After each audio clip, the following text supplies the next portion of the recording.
አብሽሮ እንደሚ አላህ ሁሉንም ይመለከታል። ከሰዎች እይታ ተደብቀህ ያነባሃቸውን እንባዎች አላህ ተመልክቷቸዋል።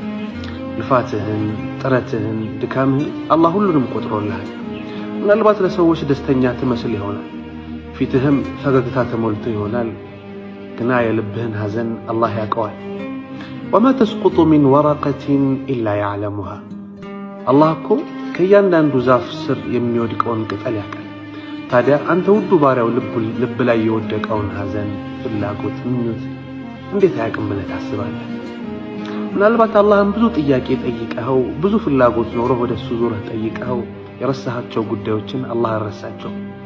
ወዳጄ አላህ አልረሳቸውም። ጊዜያቸውን እየጠበቀ ነው፣ አላህ ይሰጥሃል።